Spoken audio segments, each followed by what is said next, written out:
Kita sudah pernah melakukan dosa dan maksiat. Kita sudah bertaubat. Apakah masih tetap di dalam buku catatan kita atau dihapus? Gitulah ikhwani. Dia tetap di dalam buku catatan. Tidak dihapus. Paham? Dan di dalam buku catatan engkau sudah bertaubat. Apakah dikabulkan atau tidak? Malaikat tidak tahu. Hanya Allah yang mengetahui. Faham? Di sisi Allah, ketika engkau sudah dihisab oleh Allah Azza wa Jal, maka engkau akan lihat apakah Allah menerima taubatmu atau tidak. Apakah dosa-dosa diganti ke kebaikan atau tidak. Ada salah satu asar dari Al-Imam Al-Auza'i dari Yahya bin Katsir berkata, ketika seorang hamba melakukan sebuah amalan yang baik, malaikat yang menulis catatan kita setiap hari, mereka bahagia sekali. Lalu mereka membawa amalan ini dan naik kepada Allah Azza wa Jal. Mereka bergembira.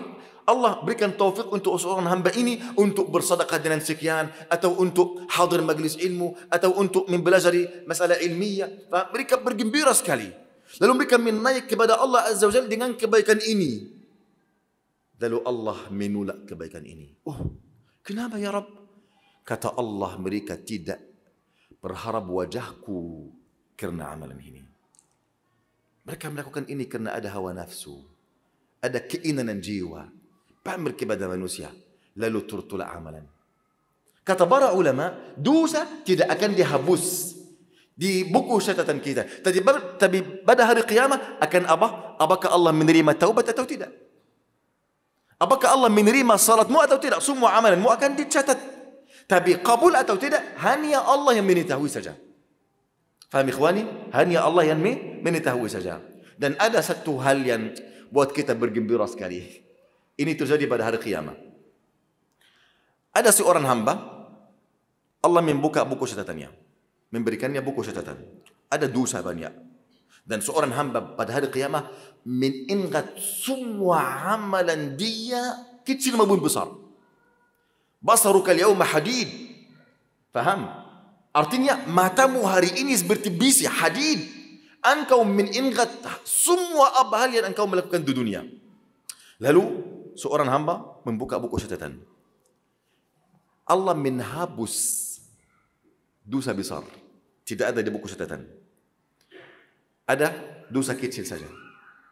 Lalu Allah, dan orang ini sudah bertaubat. Lalu Allah berkata kepada hambanya, aku sudah mengganti dosamu ini dengan kebaikan. Oh, mengganti dosa besar dengan apa? Kebaikan. Lalu seorang hamba berkata, ya Allah, ada dosa besar tapi saya tidak melihat di sini. Dia minta apa? Ada dosa besar juga, supaya Allah mengganti dosa ini dengan apa? Kebaikan. Faham ini? Ada banyak dosa. Allah SWT menghapuskan dosa besar. Lalu Allah berkata kepada hambanya, aku sudah menerima taubatmu dan aku mengganti dosa ini dengan kebaikan. Lalu seorang hamba ini berkata, ya Allah, saya sudah melakukan dosa besar di hari sekian dan di tahun sekian dan di hari sekian. Kenapa saya tidak mendapati di sini supaya engkau mengganti dosa besar dengan kebaikan? Faham? Lalu Allah tertawa dan Allah Azza wa Jalla mengampuni semua dosanya. Wallahu a'lam.